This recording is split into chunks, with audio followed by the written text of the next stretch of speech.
rice na ang kailangan doon ng palay ay 16 na element plus 1. Hindi 17. Kung titingnan mo sa market, ang nabibili lang natin 3.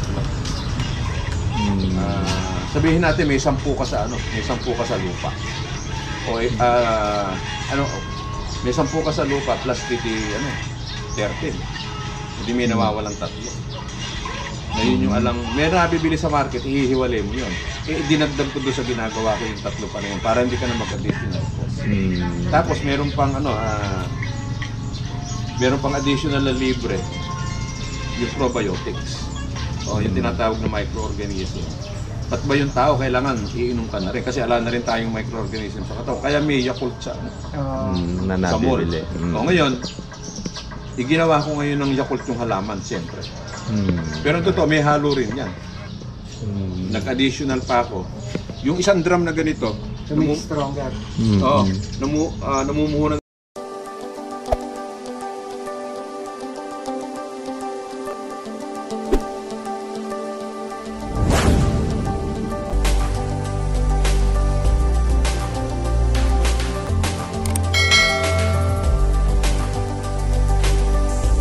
Okay, sige. Actually, yung isa sa nagturo sa akin na ang tawag sa kanya plant nutritionist. Pero graduate siya ng forestry sa Los Baños. Ang mabigat, nung kumuha ng board exam ito, top 3. Magaling talaga. Saka yung penmanship nga niya pag sumusulat yun. Akala mo tina-typewriter yung mabilis. Yung sulat niya, ganun kaganda. Nako, magkaiba kami. Ako parang doktor, engineer. Ganun din ang sulat. Di ngayon, nung first time na mag-meet kami, na konti pa lang yung knowledge ko sa pagpapalay. Yun, na-improve doon kasi mula nung tinuruan niya ako, siguro meron kaming 20 taong nag-uusap na ang pinag-uusapan pa na yung halaman. At siya yung kasi hindi naman ako wide reader, babasahin yung libro, bibida sa iyo lamang. Gano'n ba kasarap kausap, Brad, yung kausap mo ay babasa? Yan mas masarap kausap. Di gano'n. Di 20 taon yun. Siya rin yung nag-suggest sa akin ito kasi forestry siya. Hindi ako nagdalawang isip. Sinidling nila ako ng 1,000 puno. Ang halaga, 25 isa. Mga puno. Kasi ako, bibili ka ako. Ora mismo, hindi na ako nag-isip. Kasi ang iniisip ko, manunood kasi ako sa TV, nakikita ko may sa abroad, sikat yung may log cabin. May potential. Ito pala yung ginagawang log cabin. Di pagdating ka ako nung araw, pwede ko. Kaya marami kong tanong. Isa pa, yung oxygen. Yan, na kailangan natin. Oo, na nire-release. Yun yung isa kong ayun, ito na nga yung naging Maganda yung lugar. Ito na nga yung naging resulta nung siya nagturo lahat ito sa akin. Kaya yung plant nutritionist na yun nung unang tinanong ko, Sir Kako, ba't kayo tinawag na plant nutritionist? Ano ba ako? May course ba ako niyan? Kasi nagtataka ko. Parang ala naman. Sa tao yung O ganito, ang ibig sabihin ng pag sinabi ka ekang plant nutritionist ka, kailangan continuous learning. Kaya pala hindi pwedeng huminto. Yung kahit tuloy-tuloy. Yung kaya yung ando na nga yung trial and error sa halaman. Hindi po pwedeng yung perfect ka agad. Kasi ang isa pa, may problema tayo sa palay. Ang palay pala sa lahat ng halaman, may term na ginamit sa akin. Siya, malaro. Para bang yung nagiging sakit niya. Pag pinatabaan mo siya after 2 weeks, hindi ka nagpunta, ay, mo nakagad yung palay ko. O kaya naman, haharvestin na lang, 2 weeks na lang, may sakit. Kaya mahina ang naging bigas. Pero ang nagiging sikreto nun, kasi nga yung turo naman ng field rice na ang kailangan doon ng palay ay 16 na element plus 1. Hindi 17. Kung titingnan mo sa market, ang nabibili lang natin 3. Sabihin natin may 10 ka sa may 10 ka sa lupa. O may 10 ka sa lupa plus 13. Hindi may nawawalang 3. Ngayon yung may nabibili sa market, ihihiwalay mo yun. Dinagdag ko doon sa ginagawa ko yung 3 pa na yun para hindi ka na mag-additional cost. Tapos meron pang Meron pang additional na libre, yung probiotics. O, yung tinatawag na microorganism. At ba yung tao, kailangan iinom ka na rin. Kasi ala na rin tayong microorganism sa katawan. Kaya may Yakult sa, Na sa mall. nabibili. O ngayon, iginawa ko ngayon ng Yakult yung halaman, siyempre. Pero totoo, may halo rin yan. Nag-additional pa ako. Yung isang drum na ganito, To make stronger. namumuhunan ako ng 20,000 dyan. Sa isang drum lang na ganito. O, Ano? edi kaya ngayon, magkano puhunan ko ngayon doon sa 10 drum? Okay, Yun marami. yun, hindi ako na nagme-menos nung ano, dahil doon sa itinuro sa akin. Yung sangkap. O, nung sangkap. Kaya nga, obligadong talagang, parang sa tao rin yan eh. Kailangan nga yung kinakain natin, balance, complete food na tinatawag, hindi pwedeng panay karne. Kailangan gulay, karne, ganyan. Kaso ang problema na nakikita ko sa mga gulay, kaya I'm very interested dun sa iyong organic fertilizer. Kasi halos lahat ng gulay na mabibili mo sa palengke, ang gagandang tignan, ano? Totoo. Pero bago gumanda yon, kung katakot-takot ng mga synthetic na pataba Chemical. ang ginagamit. Kaya nalulungkot ako na ang mga tao ngayon, sana kung nung kapanahon na magulang natin na walang talaga natural lang ang pero ngayon, anong bang mas takot akong kumain ng gulay pag nakita kong ubod ng ganda? Dahil sigurado ka po na Pero bago gumanda yon. Maraming synthetic na. Pero nung may na-attend ako na isang seminar, may paraan. Pero kaya lang magastos yung paraan. Ang totoo, ang tawag kasi doon sa gulay na contaminate ng ng mga toxin, nagiging acidic siya pag kinain mo. Kaya nga nagkakasakit yung tao, nagkaka-cancer. Oo, Nagmumultiply yun, natuwan-tuwa yung cancer cell mo. Pero Brad, may paraan. Mahal lang. Natutunan namin to sa nung umattend ako ng seminar. Merong isang machine na nabibili sa Manila, sa Global lang meron nabibili nito. Ang alam ng company, Inargic. Ito si Inargic na to, technology ng Japanese ito. Na ang tawag nila ron sa machine, Kangen Water. Company lang yung Inargic. Ano gagawin doon sa machine na yun? Ito na yung machine, Brad. Nakagugulat doon sa machine. Eh di kumain ka ng may toxin. Eh di acidic yun. Kaya nga nakalagay dun to sa libro na binigay sa akin ng plant nutritionist. Every time pa lang kumakain ka ng pagkain, ang magiging sakit mo, ang tawag doon sa sobrang acidic, acidosis. Yun yung nangyayari, kaya nga nagmumultiply. Eh magtataka ngayon, merong 50 years old, may cancer. Saka paparami. Kasi nga yung toxin ngayon. Ngayon yung toxin na yun, para mabalan, dahil sasabihin natin pagka-acidic pork. Di acidic yung pork. Sabihin natin worse na yun, matapang yung lason. Yung pork, pag ipinlas mo sa 9, edi 13 yun. I-divide mo sa 2, 6.5 yun. Balance na yung yung alkaline na ngayon yung katawan mo. Balancer yung... Oo, yung cancer cell mo hindi na magmumultiply. Kaya lang ang halaga ng machine, sabihin natin 8 years ago, 70,000. Yung machine na yan. Nasira ngayon yung machine namin sa bahay. Nagpunta kami doon sa Global. Ang halaga na 112 last year. Anong last year Ganun lang? kamahal yung machine. Pero malaking benefit sa katawan. Kaya lang, siyempre, hindi naiintindihan ng iba.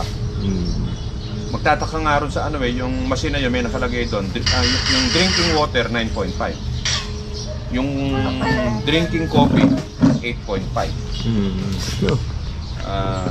Yung beauty, may tinatawag na beauty. Yung sa beauty, 6. Tapos yung sa baby, yung dapat iniinom ng baby, may tamang pH. Yun yung parang sa halaman, may pH sa kailangan nyo. Tapos yung may isa pang technique yun, kaya maganda yun. Buti nga naibili kami ng mother ko. Edi yung kalamansi, contaminate ng lason, just in case kung meron, depende rin sa ibinomba. Ibababad mo ng 10 minutes, wala na lahat yung toxin. Lahat ng gulay na meron. Kaya yun yung isang paraan. Kaya lang problema, yung presyo. Kumbaga, pangmayaman. Pero hindi rin kasi airy.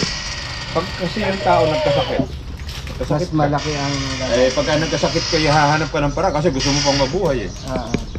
Di eri. Meron dito sa dito sa Mensa Mayapla. Naman dito pa. Natakot ako. Abay yung machine na binili, yung tig to 240,000. Meron tig to 240 kasi eri eh. Kaya mahal yung machine, may nakalagay na plate. Yung tinatawag na junior, yung sa amin, junior lang. Ang plate namin, 4 lang. Merong isa, 8. Ibig sabihin, mas matapang yun, mas accurate yung pagka, alkaline nun. Alam mo ba ginawa nung bumili? Dito sa Mayapla. Nulog-lugan. Gusto ko ekang gumanda yung katawan mo. Aanin mo pa yung pera kung magkakasakit ka lang din Kasi anong nangyayari sa atin, na paramihan ng iba, na tamang naiipon yung pera, hindi niya napapansin. Pagka naaligaga ka at wala kang alam o knowledge sa health, lahat ng pera mo Ubus yun. mauwi sa Ubus din ang pera. Pag Kahit na-hospital maipon mo ka, siya. unti-unti yun. Pag sinabi ng doktor, biyak, may pera kayo, papabiyak ka. Ubus na yung pera. Unti-unti. Sana ganun yung dapat ipaliwanag sa mga yung mga tao, no? Tapos ito pa yung latest. Mas mabigat itong asakin na na-discover ko. Bumili lang ako ng machine eh. Yung kasing pinakamahal na sprayer na nag-i-spray sa halaman. Ang tatak, steel. Itong steel na to made in Germany. Talagang medyo mahal kasi nga German made eh. Paglabas ko dun sa binilang ko, nakita ko may nakalagay hyperbaric, 100% oxygen. Ano kaya kakuto? Nag-aapura ako. Pagbalik ko ako na lang. Tapos saka isa pa, wala ako, baka ako mahal ito, wala akong dalang pera. Sakto lang yung binili kong machine. Nung pagbalik ko, pumunta ako dun sa bawah. Sa Reka, kailangan namin ng chest x-ray. At saka ECG. Ma'am kako, baka naman pwede isalang nyo na ako dyan. Pagbalik ko na lang kako, tupalo na lang kako yung dalawa. Pero yung pinapasok ko dun sa loob. Before nung pandemic, siguro naka 10 session ako dun sa machine. Yun nga lang, medyo mahal ang bayad. 5,000 eh. Pero kung tutuusin, at may kakayanan, kung may pera, pwedeng bumawas. Kasi mahirap ka ma-hospital eh. Before nung pandemic yon. Tapos ngayong nung nag-pandemic nag-open. Pero itong year na to, siguro kung may pera naman pwedeng hindi mo sabihin baka mag 12 times monthly gagawin ko doon sa machine. Ang tawag nga doon sa technology hyperbaric. Ano ang beneficial ito. Kung papansinin natin, pagka nagkakasakit ang tao, nagkakaedad ka, pag nagkasakit ka, hindi ba napansin, ino-oxygen ka, pero nakakahinga ka. Hindi ko humihinga ka, alam mo, pumapasok yung oxygen sa katawan mo. Hindi. Kahit meron sa atmosphere, once na pumasok ka doon sa hyperbaric, automatic umi-inject yung 100% na refined oxygen na hindi basta-basta. Na meron yung technology ron, hindi ko lang din magawa at busy ko, isa pa, kailangan din ng malaking amount. Base doon sa sinabi ng may-ari, kung araw-araw sasalang ka doon sa machine, iti-trigger ng natural yung stem cell mo nung machine. Kaya maganda. Kaya lang, uubusin mo sa session yung 200,000 matitrigger.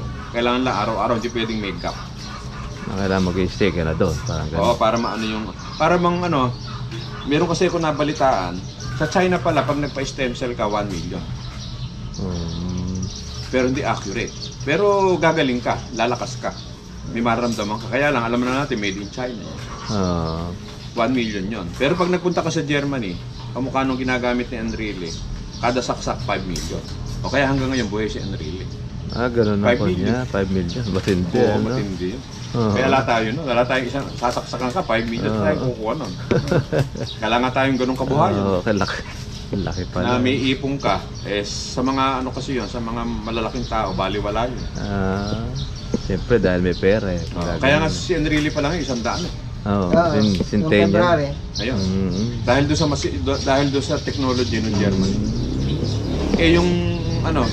Yung hyperbaric, technology rin ng yun. Germany. Ng Germany. Kaya magagaling ang Germany. Oo. Pagdating sa machine, talagang kumpleto. Meron pa nga isang latest ngayon. Yung kasing machine, ang halaga sa normal, 5,000 yung hyperbaric. Meron tinatawag na cryo na technology. Mamaya, pwede kong pakita sa inyo yung brochure. Yung cryo, papasok ka dun sa machine. Hindi ba sa abroad din nadidinig natin negative 10 o 20, marami na namamatay. Kasi negative ka. Dahil Alam niyo ba sir yung machine kung ano yung negative? Minimum ng 90. Negative. Hanggang 110. Papasok ka dun sa loob. Negative 110. Ang bayad nun 3.5. Ngayon, ang ginawa nung may-ari, ikinombo. Pag kinuha mong pareho to, makaliles ka ng 2,000. Kaya andun ako sa Manila kahapon. Nakatatatlong session na ako na kinukuha ko yung combo. Dahil ang babayaran mo na lang 6.5. Makaka-menos ka. Baka may menos ka ng 2,000 kasi sayang din yun. Hindi may pangkain ka na sa kagasolina. Pang diesel na. Yun nga papasok ka doon sa machine talaga naman yung ano mo na yung balat mo na namumula sa sobrang lamig. Paglabas mo nga ron na common yelo yung muscle mo sa lakas ng lamig. Ang pakiramdam ng mga paa ko na yan Manhid. Hindi. Akala mo may tumutulong tubig pero wala. Ganun ang kuha niya, yung epekto. Ano yun minimum ng 3 hanggang 5 pwede. Como kahapon, pang ano ko yun pang 4 na session ko yun. Basta monthly, nagpapaano ako ng session, gano'n. Baka nga totoong babata ka yun, alam mo mawala. Maganda rin naman masigurado to, kasi nga technology ng ano. Ng German. Doon naman sir sa doon naman sa pataba natin, ano yung, baka meron kayong gusto itanong dahil... interested ako sa fertilizer mo dahil mulat sa pool kasi ang aking goal makasupport sa dahil may farm ako. Farmers. Okay. May farm din ako. Kaso ang nakikita ko sa mga farmer nga repetition lang ng mga synthetic. At ikot lang ng mga chemical. Naobserbahan ko na patuloy pa rin nagkakasakit yung mga tao kahit gulay na kinakain. Ano ang problema? Ang problema nito nandito na sa halamang kinakain.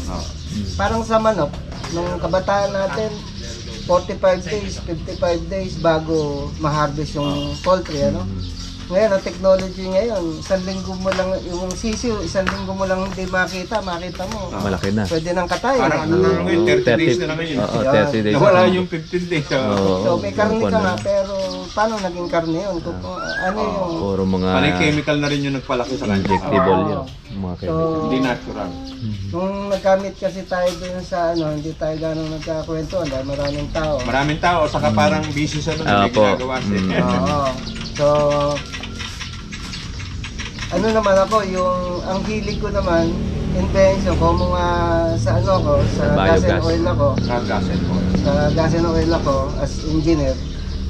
Yung experience ko doon, nung umuwi ako, nung nag-retiro ko, in-apply ko. Actually, 1943 pa yung technology na to. 1940. Pero, ang gumagamit lang, Germany at China. Kaya ang China at saka ang Germany ay makikita mo kung gaano kaunlad because sa technology na to. Hindi nga sila nagbabayad ng kuryente, fertilizer. Talagang masasabi mo ng beneficial. Kaya lang hindi naging akma sa Pilipinas. Maraming tatamaan. For so many reasons, hindi ko alam about government or mga investor. So, nagde-design ako ng biogas system na dapat ang magbe-benefit nito yung mga farmers, unang-una yung mga merong piggery, poultry, at the same time, yung I believe na-encounter mo na to at magpapaturo nga ako sa'yo kung paano ko pa may enhance, doon sa pag-aaral kasi ng China and Germany, yung slurry ng biogas digester na system paglabas ng kanyang, kasi kumbaga sa tao yung lumalabas na fluid, ihi, yung digester na yun. Sa pag-aaral nila ng 2 years sa China, is very effective na composition ng isang fertilizer. Organic. So, kasi yung ihi kasi ano yan meron siyang ano nung tinatawag na urea, kaya pag ihi ka ng ihi doon sa halaman, mamatay. Kasi concentrated. Ngayon, yung biogas digester naman, kasi naimbitahan din ako sa mga ibang government, kasi pinapaliwanan ko din sa kanila kung anong kahalagahan, kung gusto nila ng libreng kuryente, libreng gas stove pa, di ba? Yung at gas stove pa. gusto nila makatipid sa pang-araw-araw na paggamit ng mga gas. Kasi yung biogas digester na yon ay nagpo-provide siya ng gas at mas mas malinis pa kaysa dun sa mga LPG. Nakakatulong pa tayo sa green system natin. And then di ko alam kung ba't hindi napapansin ng ating mga dapat pumansin ng mga magagaling na may pera, no? So nanghihinayang ako nung nag-start akong manood ng mga vlog ninyo ni Mr. Virgilio. Nakita ko na yung mga bukod doon sa kalamansian na knowledge na nakuha ko, nagka-interest ako dyan sa organic fertilizer mo na ito yung dapat na ini-introduce sa lahat. At kung meron sana kako na talagang susuporta dun sa iyong yung gusto mo mangyari, adhikain mo na makatulong sa farmer, dapat mapansin niya ng government. Ang kinatatakot ko lang, pag may mga investor na pumasok sa'yo, baka i-commercialize nila at kumina yung klase ng pataba mo. Kasi ang thinking nila, iba na pagkasikat kay gusto, gayahin. Papangalan yung organic, pero iba na pala. Iba na yung magiging timpla. Kaya nakakadungkot na ito pa lang Nueva Ecija at outside Nueva Ecija mo na i-expand to, no? Dapat ito i-introduce mo. Alam mo kung ano yung isang nakaka-amaze na na-discover ko na hindi ko naman dapat malaman? Kumbaga sa kuwan, natutulog yung government natin. Malaki pala problema ng farmer, hindi nila alam. Ako nakatuklas. Ang tanong, napakasimple ng problema ng farmer na dinadaing sa akin. Iisa sila lahat. Isa lang yung reason nila. Zero eka, lahat o eka, kahit eka yung mga magagaling na pataba, nagamit namin. Para ho eka kami nahihinaan pa rin.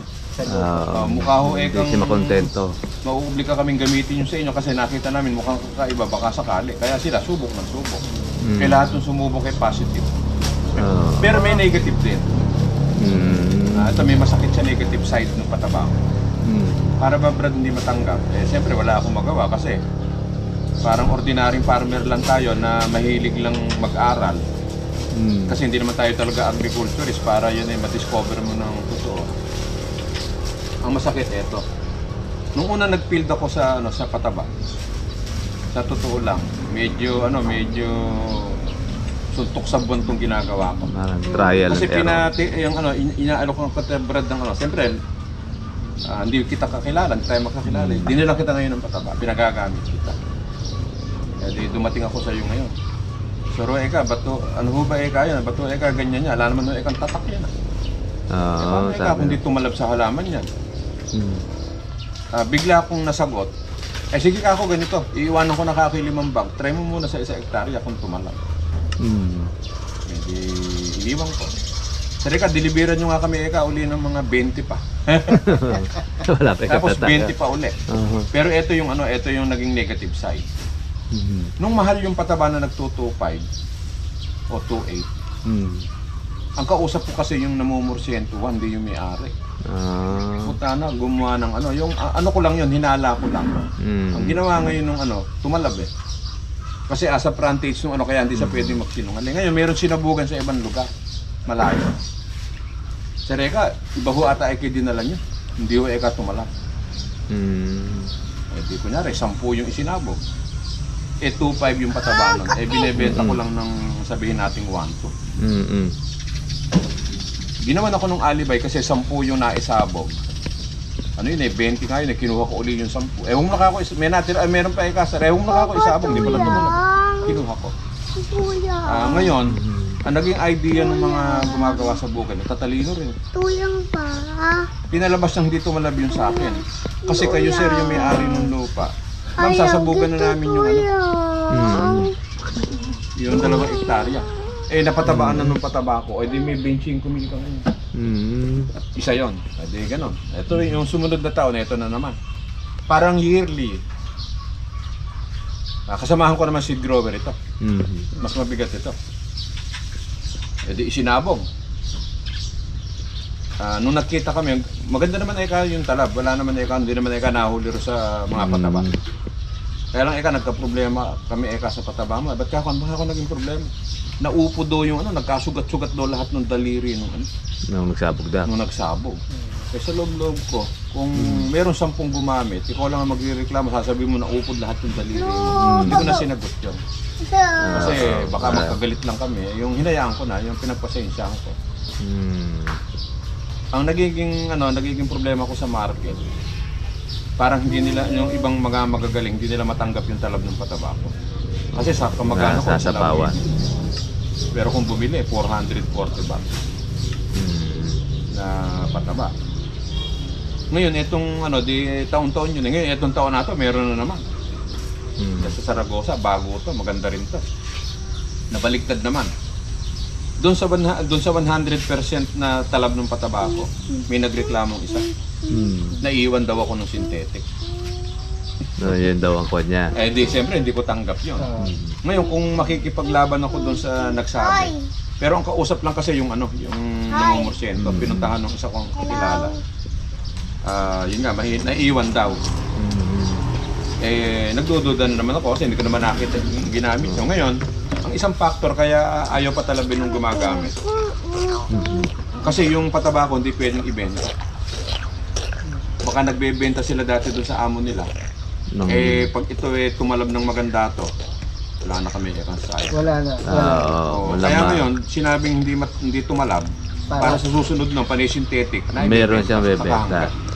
Yung may-ari, yung bukid sa Saragossa. Logical yun. Asa Tarlac yung may-ari. Doon ako, may edad na, iniiwan yung pataba, sasabog. Ayun. Logical yun. Kasi bebenta nga siya iba yung kuha. Kasi hindi pwede ka magbenta ng alang tatak. May hirapan nga naman. Ang pinag-uusapan natin, pataba, kailangan may nakasulat. Kaya hindi siya magtitiwala pagka walang tatak. Oo, yun. Yun yung kaya ako marami ko naiipong informasyon na iba-iba. Ang istorya. Pinapatent mo na ba ito? Hindi ko pa siya Pero may meron akong barkadang isa na meron isang produkto to ang Alan, yung zinc metallic. Pero kung sabihin nila, meron daw sa Taguig. Kasi nung araw na nabalak naming magpa-patent. Nung araw kasi pagka nagpa-patent ka, ang bayad 800,000. Ang mahal pala, no? Oo, kaya wala nakapagpapatent. Pero ngayon, meron daw parang, hindi ko alam kung private o ano yon. Pwede ka magpa-patent ngayon doon na, hindi ko alam kung i-disclose mo. Kasi pag nagpa-patent ka, obligado, disclose mo lahat. Ganun ang kung nila. Yun yung patent. Yung patent na. Oo. Kaya ko lang naitanong kasi nakikita ko sumisikat na yung produkto mo, no? And then all of a sudden biglang may gumamit, kahit hindi the same yung iyong timpla, maapektuhan ka doon. Tsaka either that maapektuhan ka ng good or bad. Kaya sabi ko nga, tanong ko nga kay Mr. Marvin kung nakapatent. Pero ito yung isang merong isang nagpapa-contest. Ang ala nung meron silang pinaka-director. Ang Alan Go Harvester sa Manila. Meron silang 7 category. Nasasali ka, pero pwede lang sumali daw farmer. Na pag sumali ka, hihingi ka dito sa City Agriculturist na farmer ka nga. Kasi kung magaling ka, hindi ka naman farmer, siyempre hindi ka makakahingi ng certification ng city para sumali ka kasi yun yung number 1. Eh di nanghingi ako. Kaya lang, sinama lang ako ng manager ng co-op namin. Ano ba mali ko ron? Halika ka, sumama ka na eka. Yung isa kong kasama, sinalihan, entrepreneur. Yun namang isa ang sinalihan, nakasama ko si Drover, as cooperative. Pwede yung maramihan. Eh di ngayon, merong isang category doon, as scientist innovator. Ay mukha ka kung pwede ko dyan. O sumali. Kaya lang, mabigat yung nung sumali kami, kailangan ng soft copy at saka hard copy. Pero inuna muna yung soft copy ng technology. Edi pinadala namin. Tapos gusto naka-video kung paano ginagawa. Pinakita ko. Nagkataon ngayon, sinadmit ko. Eh kulang pala yung hindi ko ganong naiintindihan kasi hindi naman ako sanay sa mga write-up. Sa Reka, may kulang kayo. Madi-disqualified ka, Eka. Mismong nadinig ko doon sa director ng company, ang sabi niya, something unique, Eka, yun sa'yo, sir. Bibigyan kita ng 2 days para maihabol mo yung paper mo kasi may 2 days pa naman, Eka. Ayun, hindi na ihabol. Ngayon, nung sumunod, pinadala na namin lahat yung hard copy, may mga question pa pala, may picture, ganun lahat. Sir, ako, nagparinig kasi yung director. Sir, mukha ekang may tumulong sa inyo. Kasi yung write-up nga, kasi magaling yung write-up na kawan. Siyempre, hindi ako sanay gumawa. Nanibago siya. Inamin ko. Totoo kayo ako, sir. Kasi pero lahat na nakasulat dyan, tanungin nyo ako, kabisado ko. Kasi hindi naman pwedeng magsulat yung isa na hindi mo alam yung isusulat mo, hindi mo makapagsusulat. Ngayon, anong nangyari ngayon? Sir, ako, pasensya na. Meron ka akong 2 hindi dinisclose. Wala naman ikang problema ron. Ang alam ko, meron silang tinatawag na, meron tinatawag na awarding night. Binida lahat sa akin. Lahat pala nung sumali, i-invite. Para ba sa artista ba? Kung sino yung nominee nung best picture. Iimbitahin lahat. Sasagutin nila yung gastos, pupunta ka doon sa nila. Sa venue, sa hotel. Saka lang sasabihin Kung sino yung nanalo. Kaya wala kang idea kung nanalo ka. Hindi kasi iimbitahin kayo lahat na sumali. Parang surprise ang kon. Kaya lang, ito na yung isa ko ikinatatakot na ito. Di ibig sabihin, siguro may mga reporter dito. Yung nakaraang huli, before pandemic, ang speaker nila si Po na nagsalita ron sa ibig sabihin may mga involved na ini-invite sila yung mga mabibigat na mga senador doon sa event. Sa event. Kaya medyo naka-highlight. Pero merong sa nakikita ko mukhang kung pananalunin ka nung na i-disclose ko yung kaya lang sa nakikita ko hindi ko alam kung kung saan nanggagaling yung data doon sa utak ko. Kung mo ba sa 20 taong pinag-aaralan ko. Kabisado mo na. Kahit di ko ang sabi ko nga rin sa iba, masama lang ako, mauntog ako. Baka makalimutan. Adi, siyempre, pero ngayon, lahat ng ginagawa ko, alam na nung anak ko. Kinuha nyo na. Pati yung libro. Maganda Kumisa yan. nga, meron akong hindi nabasa doon. Yung kasi libro ng mga plant nutritionist na binigay sa akin galing sa Australia. Ang totoo nun, 40% pa nga yung yung nababasa ko, hindi ko pa nababasa yung 60 nun. Imagine mo, saan ka nakakita ng libro? Na pagka binasa mo, kumbaga sa kuwan daig mo pa yung gumraduate ng agriculture, para ka nang nagmasteral pa. Yun yung naman. Kasi nga, naman ng kuwan na yun. kundi dahil doon sa libro, kahit na magaling ka, siyempre magaling, totoo, maraming magagaling. So bakit ang government natin hindi makatimpla ng pataba? Sa totoo lang. Sa iba umaasa. Kasi wala silang idea, walang hilig.